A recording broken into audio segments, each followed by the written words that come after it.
Hello everyone, welcome to my channel. I am Sagar Sahu. I am basically your physics companion for today's class. So आज हम लोग 40 most important MCQ solve करेंगे जो आपके board के लिए most important हो सकता है। तो चलिए स्टार्ट करते हैं। तो पहला क्वेश्चन है the value of dielectric constant of metal. तो डाइलेक्ट्रिक कांस्टेंट जो होता है जिसको हम लोग के या फिर एप्सिलॉन आर से रिप्रेजेंट करते हैं, रिलेटिव परमिटिविटी। तो ये होता है epsilon divided by epsilon zero. Okay, epsilon जहाँ पे ये एप्सिलॉन जो है वो है परमिटिविटी ऑफ मीडियम और ये है परमिटिविटी ऑफ वैक्यूम। ओके, तो यहाँ पे पूछा है the value of dielectric constant of metal. तो मेटल के लिए ये जो डाइलेक्ट्रिक कांस्टेंट या एप्सिलॉन आर है ये कितना होता है। ठीक है, तो मेटल के लिए ये इन्फिनिटी होता है और वैक्यूम के लिए ये 1 होता है। तो वैक्यूम अगर है तो वैक्यूम के लिए एब्सोल्यूट परमिटिविटी या डाइलेक्ट्रिक कांस्टेंट जिसको हम लोग बोलते हैं इसका वैल्यू 1 होता है और मेटल के लिए इन्फिनिटी होता है। तो ऑप्शन डी हो जाएगा आपका करेक्ट आंसर। नेक्स्ट क्वेश्चन है question number 2 the unit of resistivity is. ठीक है, तो रेजिस्टिविटी देखने के लिए हम लोग रेजिस्टेंस से रिलेटेड फॉर्मूला लिखते हैं। हम लोग जानते हैं resistance R equals to rho L by A. तो यहाँ पे रो जो है ये रेजिस्टिविटी है, तो रेजिस्टिविटी का यूनिट जो है वो हो जाएगा rho equals to R into area A divided by length L. Okay, तो रेजिस्टेंस का जो यूनिट होता है वो होता है ओम, जिसको हम लोग ओमेगा सिंबल से रिप्रेजेंट करते हैं, और एरिया का होता है metre square divided by length का मीटर। तो मीटर मीटर स्क्वायर कट जाएगा तो आपको मिलेगा ohm into metre. So ohm into metre, option C आएगा आपका answer. The unit of resistivity is ohm into metre. Next है question number 3 magnetic susceptibility does not depend on temperature for. जो magnetic susceptibility है तो वो इनमें से कौन से सब्सटेंस के लिए टेम्परेचर के ऊपर डिपेंड नहीं करता है। जैसे पहला ऑप्शन है डायमैग्नेटिक, सेकंड है पैरामैग्नेटिक, थर्ड है फेरो और ये है फेराइट। ठीक है, तो जो डाइलेक्ट्रिक कांस्टेंट होता है, सॉरी मैग्नेटिक ससेप्टिबिलिटी होता है, तो ये इसको हम लोग काय से डिनोट करते हैं। तो ये होता है ratio of M by H, magnetization intensity of magnetization divided by magnetic field intensity. Okay, तो ये जो काय होता है इसका मतलब ये है कि अगर आप मैग्नेटाइजेशन समझोगे तो ये how easily substance can be magnetize, कितने इजीली ये मैग्नेटाइज हो जाता है इसको बताता है। और ये मैग्नेटिक फील्ड इंटेंसिटी आप कितना इंटेंसिटी दे रहे हो। तो ये जो है पैरामैग्नेटिक सब्सटेंस के लिए काय जो है या मैग्नेटिक ससेप्टिबिलिटी है ये इनवर्सली प्रोपोर्शनल टू टेम्परेचर है। ओके, पैरामैग्नेटिक के लिए क्या है, जो मैग्नेटिक ससेप्टिबिलिटी काय है ये इनवर्सली प्रोपोर्शनल टू टेम्परेचर है। तो आप इसको बोल सकते हो chi is equals to some constant divided by time. ये पारा के लिए होता है, पैरामैग्नेटिक सब्सटेंस के लिए होता है।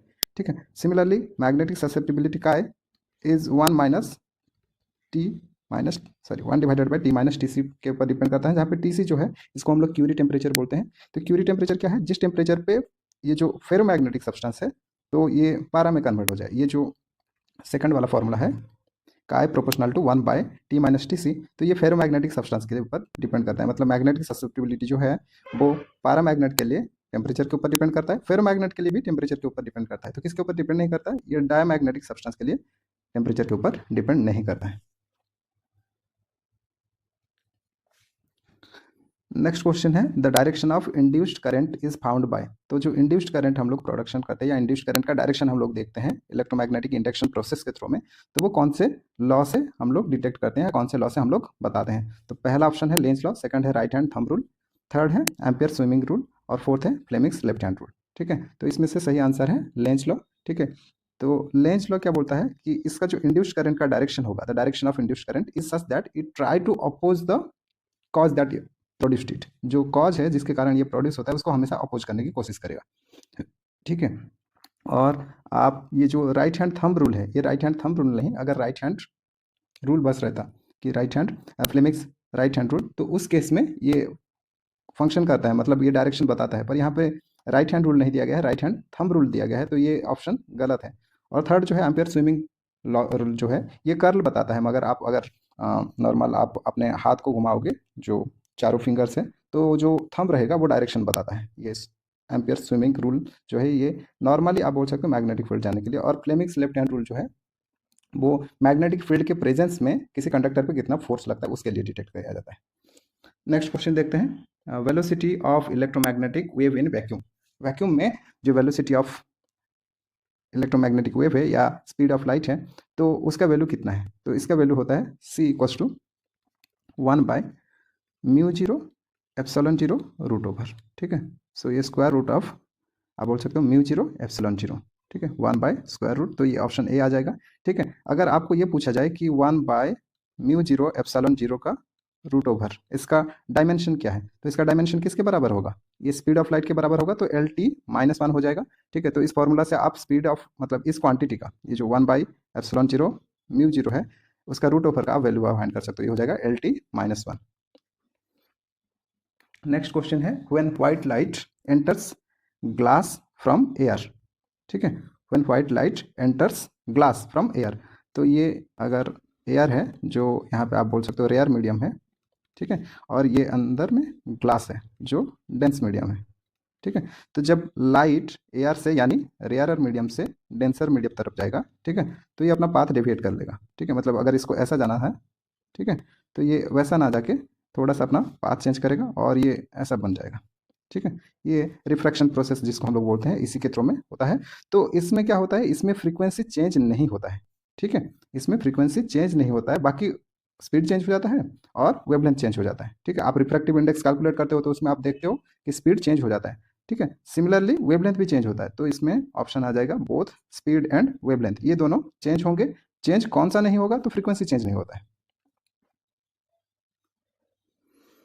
नेक्स्ट क्वेश्चन है refractive index of prism material is maximum पर। ठीक है, तो रिफ्रैक्टिव इंडेक्स जो है वो प्रिज्म के थ्रू अगर पास किया जाएगा, तो जो व्हाइट लाइट है उसमें से आप देख सकते हो, तो इसमें से अगर एक एक कलर आप सेंड कर रहे हो, भेज रहे हो, तो इसमें से कौन सा कलर के लिए रिफ्रैक्टिव इंडेक्स जो है वो मैक्सिमम रहेगा। ठीक है, तो रिफ्रैक्टिव इंडेक्स जो है हम लोग जानते हैं, रिफ्रैक्टिव इंडेक्स जो है speed of light in vacuum divided by speed of light in any medium, जिस मीडियम में आप कैलकुलेट करना चाहते हो उसी का। यहाँ पे प्रिज्म दिया गया है, तो ये speed of light in prism हो जाएगा। ठीक है, अब देखो यहाँ पे अगर आप सी जो है कांस्टेंट वैल्यू देखोगे, तो ये रिफ्रैक्टिव इंडेक्स जो है ये इन्वर्सली प्रोपोर्शनल टू है वेलोसिटी। ठीक है, और वेलोसिटी जो है वो in terms of frequency and wavelength ये होता है। फ्रीक्वेंसी अगर मैं एफ से लिख रहा हूँ और वेवलेंथ को लैम्डा, तो ये एफ लैम्डा हो जाता है। तो इसका मतलब जो रिफ्रैक्टिव इंडेक्स है ये इन्वर्सली प्रोपोर्शनल टू है लैम्डा, क्योंकि इसके बदले अगर वी के बदले आप एफ लैम्डा रखोगे, तो म्यू जो है रिफ्रैक्टिव इंडेक्स जो है वो इन्वर्सली प्रोपोर्शनल टू वेवलेंथ आ जाएगा। तो इसका मतलब जिसका मिनिमम वेवलेंथ रहेगा उसका रिफ्रैक्टिव इंडेक्स मैक्सिमम रहेगा, और जिस कलर का मैक्सिमम वेवलेंथ रहेगा उसका मिनिमम रिफ्रैक्टिव इंडेक्स रहेगा। तो हम लोग जानते हैं कि विबग्योर में जो कलर रहे, तो उसमें वायलेट का मिनिमम वेवलेंथ रहता है और रेड का मैक्सिमम वेवलेंथ रहता है। तो इसका मतलब इसके लिए रिफ्रैक्टिव इंडेक्स मैक्सिमम होगा। ठीक है, तो ये वायलेट कलर के लिए मैक्सिमम होगा। अगर मिनिमम पूछा जाता तो रेड कलर के लिए ये मिनिमम होता। नेक्स्ट क्वेश्चन है mass of photon of wavelength lambda. ठीक है, अगर वेवलेंथ हम लोग लैम्डा से डिनोट करते हैं, ठीक है, तो इसका मास कितना होगा। तो यहाँ पे हम लोग दो इक्वेशन का यूज़ करके कैलकुलेट करेंगे। पहला तो है कि एनर्जी फोटन के लिए जो होता है वो होता है E=hc/λ। ठीक है, और आइंस्टाइन का इक्वेशन हम लोग यूज़ करेंगे E=mc²। ठीक है, तो इसमें से हम लोग मास कैलकुलेट कर सकते हैं। तो mc² हो जाएगा hc/λ, यहाँ से एक c और यहाँ पे एक c² से कट जाएगा, तो m हो जाएगा h/c टाइम्स ऑफ लैम्डा। ठीक है, तो आप देख लो h/c टाइम्स ऑफ लैम्डा, तो ये थर्ड ऑप्शन आ जाएगा h/c × λ। नेक्स्ट क्वेश्चन नंबर 9 है कि binding energy of an atom having AZ in MeV। ठीक है, तो जिसमें एटॉमिक मास जो है A है और Z जो है एटॉमिक नंबर है, तो उस केस में बाइंडिंग एनर्जी का फॉर्मूला क्या हो जाएगा। ठीक है, तो अभी ये वाले फॉर्मूला हम लोग यूज़ किए थे E=mc²। ठीक है, तो न्यूक्लियस के केस में यही अगर हम लोग कैलकुलेट करते हैं, तो इसको हम लोग बोलते हैं कि बाइंडिंग एनर्जी है EB आप लिख सकते हो या डेल्टा EB लिख सकते हो, तो ये हो जाएगा मास डिफेक्ट इंटू c²। ठीक है, और मास डिफेक्ट होता है कि आपके में कितने प्रोटॉन है, number of proton Z times of mass of proton plus number of neutron into mass of neutron, तो A minus Z into mass of neutron. ठीक है, ये जो आएगा टोटल, इसको आपको सब्ट्रैक्ट करना है जो आपका मास दिया गया है। ठीक है, तो ये आ जाएगा इतना इंटू c²। ठीक है, तो ऑप्शन ए आ जाएगा आपका answer, Z into mass of proton plus A minus Z into mass of neutron minus mass of atom जो दिया गया है। ठीक है, यहाँ पे Z है आपका एटॉमिक नंबर, MP है mass of proton, A minus Z जो है वो नंबर ऑफ न्यूट्रॉन है। ठीक है, और ये number of neutron into mass of neutron है, और M जो है ये एटॉमिक मास जो आपका दिया जाता है। ठीक है, इंटू c²।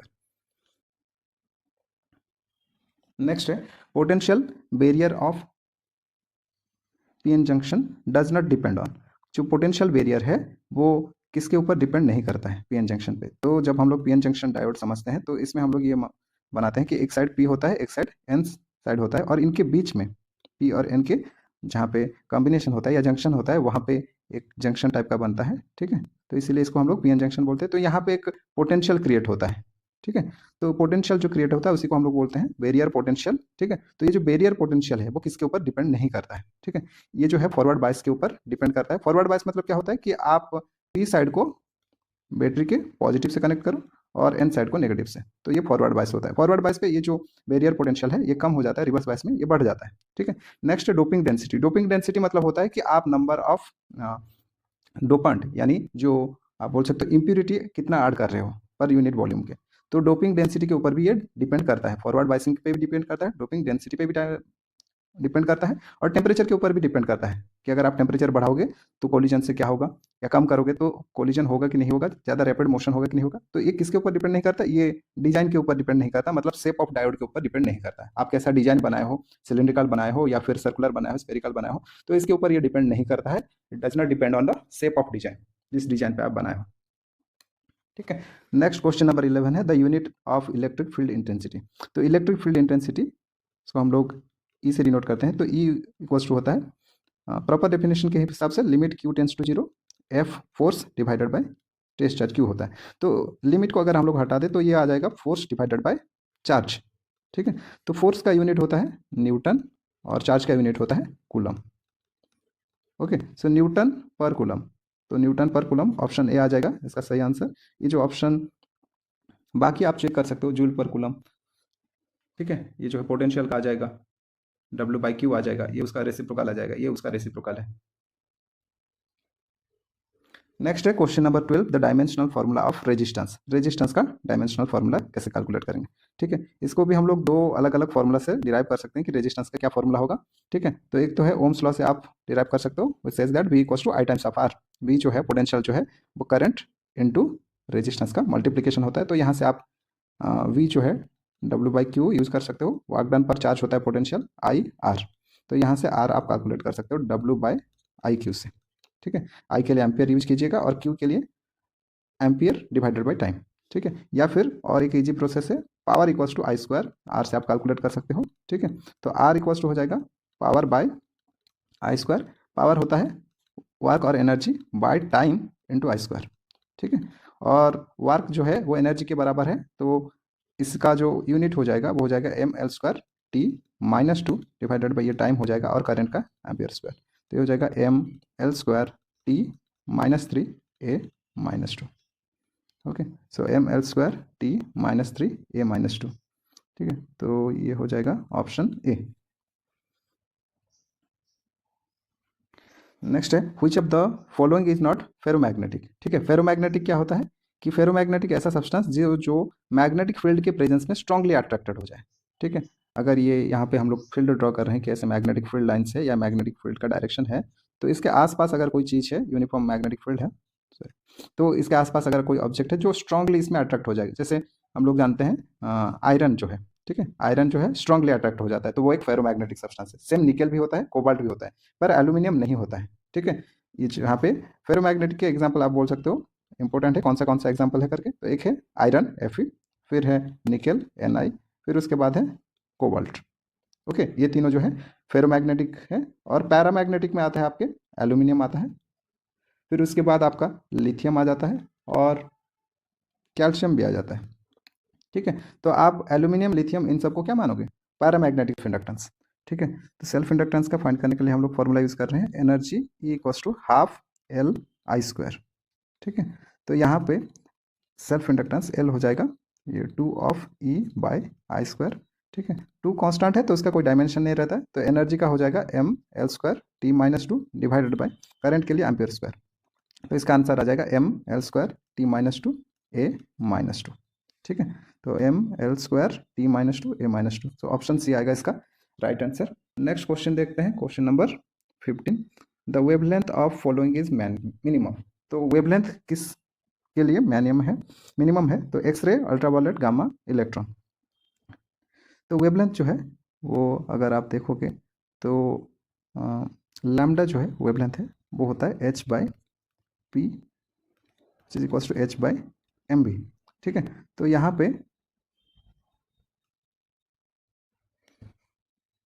पे एच जो है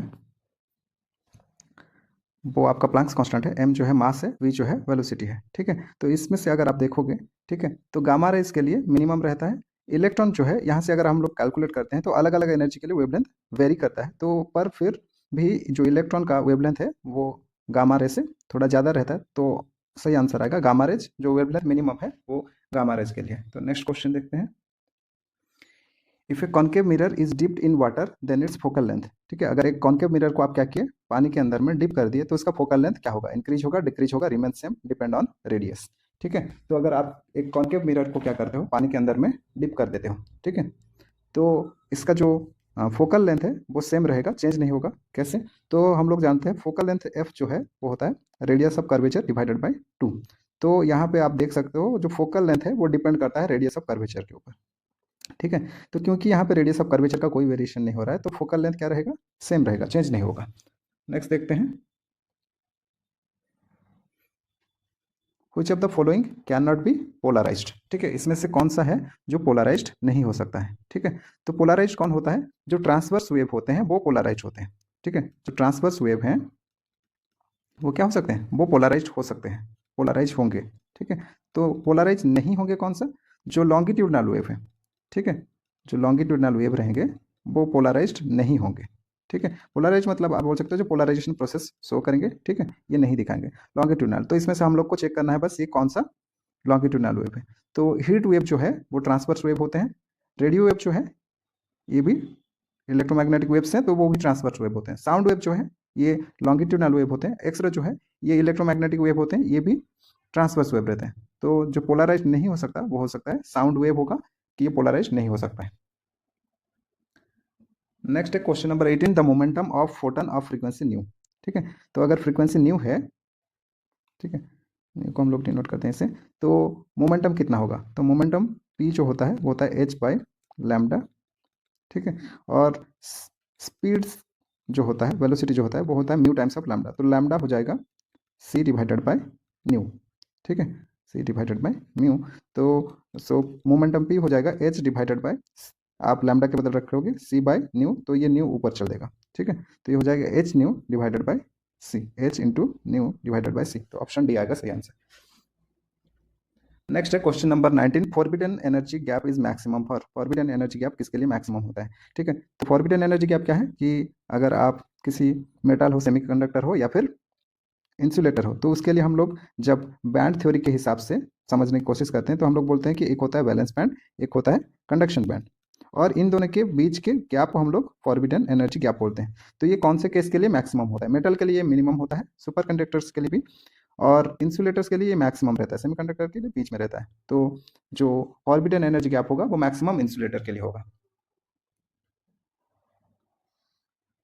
नेक्स्ट है question number 20, if ground state of energy is of hydrogen is -13.6 electron volt then energy of He plus in fast excited state. ठीक है, तो फास्ट एक्साइटेड स्टेट मतलब होता है एन का वैल्यू होता है 2।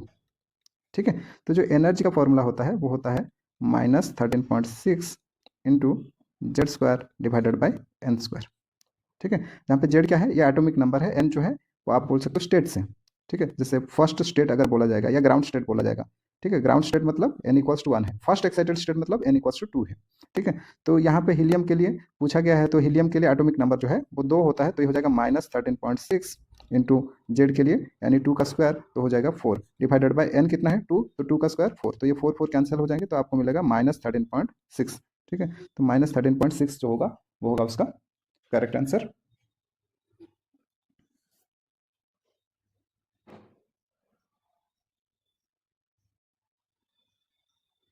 इसमें और एक चीज़ आप मार्क कर सकते हो कि अगर ये सिर्फ फर्स्ट स्टेट के लिए दिया रहता, ठीक है, इसमें अगर सिर्फ फर्स्ट स्टेट के लिए दिया रहता, ठीक है, एक्साइटेड स्टेट नहीं दिया रहता, सिर्फ फर्स्ट स्टेट दिया जाता, तो इसमें आप क्या रखते, 1 रखते, तो उस केस में ये 4 टाइम्स हो जाता, तो आप 4 से आप मल्टीप्लाई करोगे तो फिर आंसर अलग आ जाता। ठीक है, नेक्स्ट है question number 21, electric field due to a point charge at distance R. तो electric field due to point charge इसका वैल्यू होता है E इक्वल्स टू के के मतलब यहाँ पे आपका कांस्टेंट है, जो इसका वैल्यू हम लोग 1/4πε0 रखते हैं, Q divided by R square होता है। ठीक है, तो जो इलेक्ट्रिक फील्ड इंटेंसिटी है ये प्रोपोर्शनल टू 1/r² है। ठीक है, तो ये हो जाएगा ई प्रोपोर्शनल टू 1/r²।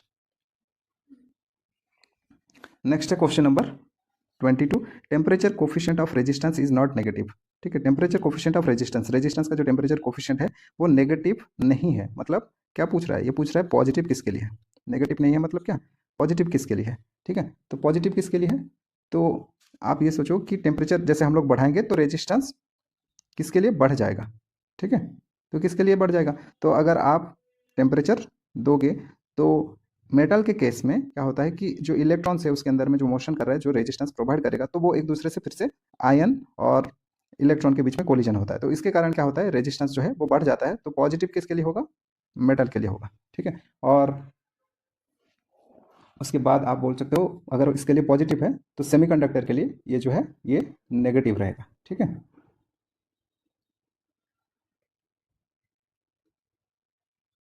नेक्स्ट है question number 23, Curie temperature is the temperature at which. तो क्यूरी टेम्परेचर क्या है, तो हम लोग देखें मैग्नेटिक ससेप्टिबिलिटी जो है काय है प्रोपोर्शनल टू 1/T - Tc। तो यहाँ पे जो Tc है ये है क्यूरी टेम्परेचर। तो क्यूरी टेम्परेचर क्या है कि ये क्यूरी टेम्परेचर वो टेम्परेचर है जिसमें फेरोमैग्नेटिक क्या हो जाता है, पैरामैग्नेटिक में कन्वर्ट हो जाता है। ठीक है, तो इसका मतलब क्या है कि अगर आप गर्म करोगे तो फेरोमैग्नेटिक सब्सटेंस जो स्ट्रांगली अट्रैक्टेड होते हैं वो धीरे धीरे वीकली अट्रैक्टेड होंगे, पैरामैग्नेटिक जैसे बिहेव करेंगे। तो उस टेम्परेचर पे जहाँ पे ये बिहेवियर शो होगा उसको बोला जाता है क्यूरी टेम्परेचर।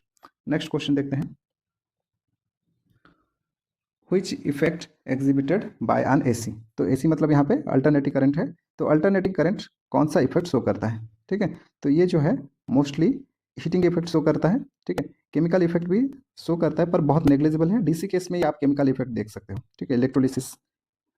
और मैग्नेटिक इफेक्ट एसी में अगर जा रहा है तो मैग्नेटिक इफेक्ट दिख सकता है पर ये भी नेग्लिजिबल है। तो मैक्सिमम जो दिखता है आप बोल सकते हो हीटिंग इफेक्ट है। तो which effect most probably exhibited, तो ये एसी के केस में हीटिंग इफेक्ट दिखाएगा। नेक्स्ट है question number 25, infrared rays are detected by. Infrared जो है वो किससे डिटेक्ट होता है, तो पायरोमीटर जो है वो आईआर यानी इंफ्रा रेड रेज को डिटेक्ट करता है। नैनोमीटर जो है वो यूनिट है। फोटोमीटर जो है जिससे हम लोग विजिबल लाइट को मेजर कर सकते हैं उसे हम लोग फोटोमीटर बोलते हैं। तो ऑप्शन ए आ जाएगा सही आंसर।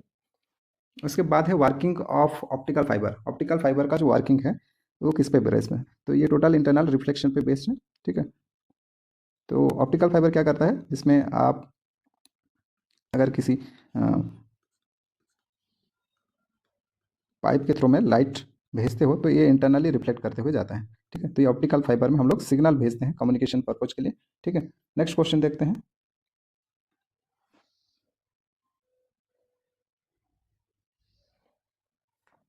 ठीक है, क्वेश्चन नंबर 27 बोल रहा है the radius of curvature of each surface of a double convex lens और double concave lens is same. तो रेडियस ऑफ कर्वेचर क्या है, दोनों के लिए सेम है। If the lens is cut symmetrically perpendicular to principal axis focal length become. तो ये हम लोग एक डबल कॉन्वेक्स लेंस बना लिया। ठीक है, और इसका प्रिंसिपल एक्सिस कौन सा है, ये हो जाएगा इसका प्रिंसिपल एक्सिस। तो बोल रहे हो कि इसके प्रिंसिपल एक्सिस के परपेंडिकुलर आप उसको काट रहे हो। ठीक है, मतलब ये अगर प्रिंसिपल एक्सिस है, ठीक है, तो इसके परपेंडिकुलर आप इसको काट रहे हो, मतलब ये बीच में आपको इसे काटना है। ठीक है, तो इसका मतलब ये आपको दो टुकड़ा मिल जाएगा, एक रहेगा ऐसा, ठीक है, और एक हिस्सा रहेगा, एक मिनट, और एक हिस्सा हो जाएगा इस टाइप का कुछ। ठीक है, तो इसका फोकल लेंथ अगर एफ है और पावर पी है, तो ये जो काटने के बाद इसका पावर क्या हो जाएगा, आधा हो जाता है, मतलब ये p/2 हो जाएगा और ये भी p/2 हो जाएगा। तो इसका मतलब ये फोकल लेंथ जो होगा क्या हो जाएगा, डबल हो जाएगा। ठीक है, तो अगर आप परपेंडिकुलरली ऐसे काट रहे हो तो ये क्या हो जाएगा, डबल हो जाएगा, फोकल लेंथ डबल हो जाएगा, पावर आधा हो जाएगा। लेकिन अगर आप कॉन्वेक्स लेंस लिए हो, डबल कॉन्वेक्स लेंस, और ये उसका प्रिंसिपल एक्सिस रहा और प्रिंसिपल एक्सिस के थ्रू में एलोंग एक्सिस में ही आप काटे, तो इसका मतलब एक हिस्सा अगर इस टाइप का बन जाए ऊपर वाला, ठीक है, और नीचे वाला इस टाइप का बन जाए, ठीक है, तो इस केस में इसमें कोई चेंज नहीं होगा।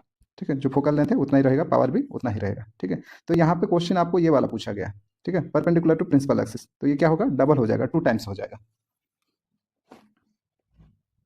नेक्स्ट है question number 28, maximum de Broglie wavelength for same velocity. Same velocity के लिए मैक्सिमम डी ब्रोगली वेवलेंथ किसके लिए होगा, तो de Broglie wavelength lambda equals to होता है h/p। ठीक है, तो h/m इंटू वी। ठीक है, तो सेम वेलोसिटी दिया गया है, ये वेलोसिटी सेम अगर है तो वेवलेंथ जो है वो मास के ऊपर डिपेंड करेगा, तो इसका मतलब मिनिमम मास के लिए वेवलेंथ मैक्सिमम रहेगा। तो प्रोटॉन, अल्फा पार्टिकल, न्यूट्रॉन और इलेक्ट्रॉन, इसमें से इलेक्ट्रॉन का जो मास है वो कम है, सबसे मिनिमम है, तो इसलिए मैक्सिमम वेवलेंथ इलेक्ट्रॉन के लिए रहेगा। उसके बाद है question number 29, which of the following pair is isotone. इसमें से कौन से पेयर जो है वो आइसोटोन है। ठीक है, तो इसमें से अगर हम लोग लिखेंगे ये थोड़ा सा,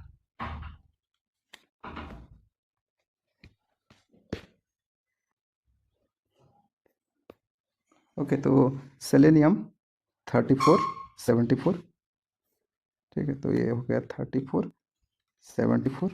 फिर उसके बाद गैलियम 3171, इसको ऐसा लिखा गया है। ठीक है, थोड़ा सा करेक्ट कर लेना। स्ट्रोंशियम 3884।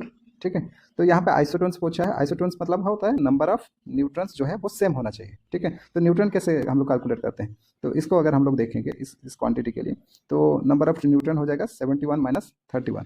ठीक है, तो ये हो जाएगा 14 और 74 माइनस 34। ठीक है, तो ये 0 और ये आ गया 14। ठीक है, तो इसमें से जिसमें आपका सेम नंबर ऑफ न्यूट्रॉन्स रहेंगे तो उसे हम लोग बोलेंगे आइसोटोन्स। तो इस ऑप्शन के लिए सही है। आप इसके लिए भी कैलकुलेट कर सकते हो। आप इसके लिए न्यूट्रॉन अगर कैलकुलेट करोगे तो 84 माइनस 38 हो जाएगा। आप कैलकुलेट कर लेना तो आपको पता चल जाएगा। नेक्स्ट है resistivity of conductor and semiconductor with temperature. ठीक है, रेजिस्टिविटी ऑफ कंडक्टर, तो रेजिस्टिविटी फॉर्मूला के हिसाब से अगर हम लोग रेजिस्टेंस लिखेंगे तो रो इंटू एल बाई ए है। रेजिस्टेंस जो है लेंथ और एरिया के ऊपर डिपेंड करता है। ये रेजिस्टिविटी जो है ये लेंथ और एरिया के ऊपर डिपेंड नहीं करता, ये मटेरियल और टेम्परेचर के ऊपर डिपेंड करता है। ठीक है, तो ये जो रेजिस्टिविटी है ये कंडक्टर के लिए अगर आप हीट दोगे, ठीक है, आप इसको गर्म करते रहोगे, टेम्परेचर बढ़ाते रहोगे, ठीक है, तो उसके लिए ये इंक्रीज होगा, रेजिस्टिविटी जो है वो इंक्रीज होगा। और सेमीकंडक्टर के लिए ये डिक्रीज होगा। ठीक है, क्यों? क्योंकि इलेक्ट्रॉन और आयन के बीच में कोलिजन होगा कंडक्टर के लिए, और सेमीकंडक्टर के लिए यहाँ पे मोर फ्री चार्ज इलेक्ट्रॉन बढ़ते जाएंगे। ठीक है, तो इसलिए इसके लिए सेमीकंडक्टर के लिए डिक्रीज होगा और इसके लिए इंक्रीज होगा। तो ऑप्शन सी होगा इसका करेक्ट आंसर। उसके बाद है question number 31, the SI unit of electric dipole moment. तो SI unit of electric dipole moment जो है, तो डायपोल मोमेंट का आप डेफिनेशन जानते हो, ये होता है charge into dipole length. Dipole length के लिए हम लोग 2L ले लेते हैं, लेंथ को एज्यूम कर लेते हैं। तो चार्ज के लिए होता है कूलम, और 2L यानी ये डायपोल का लेंथ ही बस बता रहा है, तो लेंथ के लिए होता है मीटर। ठीक है, तो मीटर इंटू कूलम या कूलम इंटू मीटर होगा इसका करेक्ट आंसर। नेक्स्ट है SI unit of resistivity. Resistivity या इसको हम लोग स्पेसिफिक रेजिस्टेंस भी बोलते हैं। ठीक है, तो specific resistance R equals to rho into L by A. तो यहाँ पे रो जो है यही आपका स्पेसिफिक रेजिस्टेंस या sorry R into A divided by L होता है। ठीक है, तो यही आपका स्पेसिफिक रेजिस्टेंस या रेजिस्टिविटी होता है। तो इसके लिए आप ओम लिखोगे और इसके लिए metre square divided by metre. तो मीटर मीटर कट जाएगा तो आपको मिलेगा ohm into metre. So ohm into metre इसका सही आंसर होगा। ठीक है, तो इसको ये थोड़ा इंपॉर्टेंट है। ठीक है, रेजिस्टिविटी का आपको याद रखना है। ठीक है, नेक्स्ट है question number 33, a moving charge produce. एक मूविंग चार्ज क्या प्रोड्यूस करता है? ठीक है, तो मूविंग चार्ज जो है एक stationary charge electric field produce करता है, steady current magnetic field produce करता है, और मूविंग चार्ज जो है वो बोथ इलेक्ट्रिक और मैग्नेटिक फील्ड प्रोड्यूस करता है। ठीक है, जो स्टेडी चार्ज है वो आपका बोथ इलेक्ट्रिक और मैग्नेटिक फील्ड प्रोड्यूस करता है। नेक्स्ट है question number 34, Lenz law is in accordance with. तो लेंस लॉ इसमें से किस प्रिंसिपल पे बेस्ड है? तो लेंस लॉ जो है वो कंजर्वेशन ऑफ एनर्जी पे बेस्ड रहता है। ठीक है, लेंस लॉ में कंजर्वेशन ऑफ एनर्जी फॉलो होता है।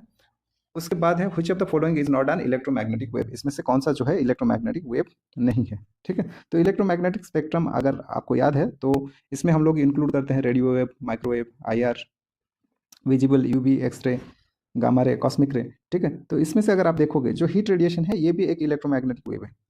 ठीक है, हीट जो है इलेक्ट्रोमैग्नेटिक वेव है। और इलेक्ट्रोमैग्नेटिक स्पेक्ट्रम में एक्सरे भी आता है, गामा रे आता है। ठीक है, बीटा रे जो है ये उसमें इंक्लूड नहीं होता है। बीटा रे जो है ये अल्फा बीटा गामा जो है ये आपका न्यूक्लियर ट्रांसफ्यूजन में प्रोड्यूस होता है। न्यूक्लियस में जब रेडियो एक्टिव एलिमेंट से रेडिएशन एमिट होता है तो उस केस में बीटा रेज एमिट होता है। ठीक है, तो जो इलेक्ट्रोमैग्नेटिक वेव नहीं है वो है बीटा रे।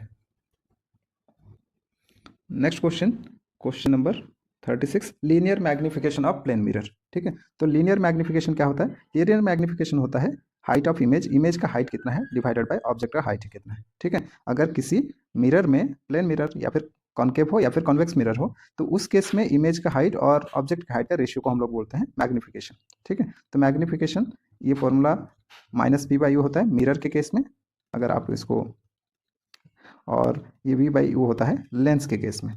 ठीक है, तो ये यहाँ पे पूछा है प्लेन मिरर के लिए। प्लेन मिरर के लिए अगर आप image height divided by object height करोगे, तो आप प्लेन मिरर में जिसमें आप चेहरा देखते हो नॉर्मली, तो उसमें इमेज और ऑब्जेक्ट का हाइट दोनों सेम रहता है। ठीक है, तो इसलिए इन दोनों का रेशियो सेम सेम जब होगा कैंसिल हो जाएगा, तो ये आ जाएगा 1 के बराबर। ठीक है, और कॉन्वेक्स में जिसको हम लोग जनरली कार के रियर व्यू में देखते हैं, रियर व्यू में हम लोग यूज़ करते हैं, तो उसमें कॉन्वेक्स मिरर यूज होता है, और कॉन्वेक्स मिरर के लिए मैग्निफिकेशन हमेशा 1 से कम होता है। ठीक है, और कॉनकेव के लिए तीनों होता है, मतलब लेस देन 1 भी हो सकता है, 1 ग्रेटर देन भी 1 हो सकता है, और 1 भी हो सकता है। ठीक है, ये डिपेंड करता है आप ऑब्जेक्ट को कहाँ पे प्लेस किए हो, फोकस के पास में या फोकस के से बियॉन्ड में या सेंटर ऑफ कर्वेचर से बियॉन्ड में। नेक्स्ट है in Young's double slit experiment least fringe width is for. ठीक है, तो fringe width Young's double slit experiment में बीटा, जिसको हम लोग फ्रिंज विड्थ बोलते हैं, तो ये होता है lambda capital D divided by small D. ठीक है, इसका मतलब क्या है कि लैम्डा जो है वो वेवलेंथ है, कैपिटल डी जो है वो आपका स्लिट मतलब यहाँ पे अगर कोई सोर्स है, ठीक है, सोर्स से लाइट किसी एक एपरेचर, पतला एपरेचर के थ्रू में पास होता है, इसको हम लोग स्लिट बोलते हैं, और स्लिट के पार होने के बाद लाइट एक स्क्रीन पे उसका अब जो है डिफ्रैक्शन पैटर्न हम लोग देखते हैं, तो ये स्क्रीन और स्लिट के बीच की दूरी को हम लोग कैपिटल डी बोलते हैं, और ये जो एपरेचर गैप है स्लिट का उसको हम लोग स्मॉल डी डिनोट करते हैं। ठीक है, तो यहाँ पे आप देख सकते हो जो फ्रिंज विड्थ है बीटा, ये प्रोपोर्शनल टू लैम्डा है, मतलब अगर वेवलेंथ कम होगा तो फ्रिंज विड्थ भी कम होगा, अगर वेवलेंथ ज़्यादा होगा तो फ्रिंज विड्थ भी ज़्यादा होगा। ठीक है, तो वेवलेंथ किसका कम रहता है, तो वेवलेंथ रहता है वायलेट कलर का कम रहता है। ठीक है, और रेड कलर का मैक्सिमम रहता है। ठीक है, विबग्योर के हिसाब से, तो मिनिमम वेवलेंथ किसका है, वायलेट का, और मैक्सिमम वेवलेंथ रेड का, तो लिस्ट फ्रिंज विड्थ किसके लिए रहेगा, वायलेट कलर के लिए। नेक्स्ट है particle nature of light is shown by. Particle nature कौन से में से शो करता है। ठीक है, तो पार्टिकल नेचर जो है वो फोटो इलेक्ट्रिक इफेक्ट से आप पता करते हो। इसके अलावा कॉम्पटन इफेक्ट एक होता है, उसमें भी आप फोटो इलेक्ट्रिक इफेक्ट जैसे ही आपको पार्टिकल नेचर दिखाएगा, कॉम्पटन इफेक्ट। उसके बाद ब्लैक बॉडी रेडिएशन जो होता है वो भी पार्टिकल नेचर बताता है। ठीक है, और वेव नेचर कौन कौन बताता है, ठीक है, इसमें से आंसर आ जाएगा photo electric effect, wave nature जो है। ठीक है, ये इंटरफेरेंस बताता है वेव नेचर। ठीक है, डिफ्रैक्शन भी वेव नेचर बताता है, और पोलराइजेशन भी वेव नेचर बताता है लाइट का। ओके, सो इसमें से ऑप्शन सी जो है, यानी आप बोल सकते हो photo electric effect, Compton effect और ब्लैक बॉडी रेडिएशन, ये पार्टिकल नेचर दिखाता है, जबकि इंटरफेरेंस, डिफ्रैक्शन और पोलराइजेशन जो है ये वेव नेचर बताता है। उसके बाद है in Bohr model radius of first orbit is r0। ठीक है, फर्स्ट ऑर्बिट का जो रेडियस है वो कितना है, r0 है, तो रेडियस ऑफ थर्ड ऑर्बिट कितना होगा। ठीक है, तो रेडियस का एक फॉर्मूला हम लोग लिखते हैं जो होता है ε0 n² divided by pi m z² ठीक है, तो यहाँ पे अगर हम लोग थोड़ा सा इसको रीअरेंज करते हैं तो ये हो जाएगा पाई m² n² बाय z। ठीक है, और इसका जो वैल्यू है, इस क्वांटिटी का वैल्यू, इसको यहाँ पे r0 मान लिया गया है। ठीक है, तो यहाँ पे दिया गया है in Bohr model radius of first orbit, तो फर्स्ट ऑर्बिट के लिए ये अगर आप n1 लोगे तो ये पूरा का पूरा को आप r0 ले लिया गया है, और सेम मॉलिक्यूल दिया गया है, सेम एटम दिया गया है, तो z का वैल्यू सेम रहेगा, तो r जो हो जाएगा ये हो जाएगा n² टाइम्स ऑफ r0। ठीक है, तो n कितना दिया गया है, थर्ड ऑर्बिट दिया गया है, मतलब n का वैल्यू आप रखोगे 3 का स्क्वायर हो जाएगा, तो ये हो जाएगा 9 टाइम्स ऑफ r0, तो हो जाएगा ये। उसके बाद है at absolute zero silicon behaves as, तो एब्सोल्यूट जीरो टेम्परेचर पे सिलिकॉन कैसे बिहेव करता है। ठीक है, तो एक सिलिकॉन जो एक सेमीकंडक्टर है, इसमें हम लोग वैलेंस बैंड और कंडक्शन बैंड ड्रॉ करते हैं। ठीक है, जब ये एब्सोल्यूट जीरो पे आ जाता है तो इसके अंदर में जो इलेक्ट्रॉन या होल हैं ये दोनों सीज हो जाते हैं। ठीक है, मूवमेंट नहीं होता है, तो उस केस में ये इंसुलेटेड बिहेव शो करता है, मतलब जो सिलिकॉन है, जो सेमीकंडक्टर है, नॉर्मल टेम्परेचर पे वो इंसुलेटर जैसे बिहेव करेगा। ओके, सो ये पार्ट 1 वाला सेक्शन था, और एक ठो सेट हम लोग ट्राई करेंगे कि सॉल्व करने की कोशिश की, और ये मोस्ट इंपॉर्टेंट 40 क्वेश्चन है। ठीक है, तो आप इसको ट्राई करो समझने के लिए, अगर कहीं पर दिक्कत होगा तो बताना। Okay, thank you everyone for watching this.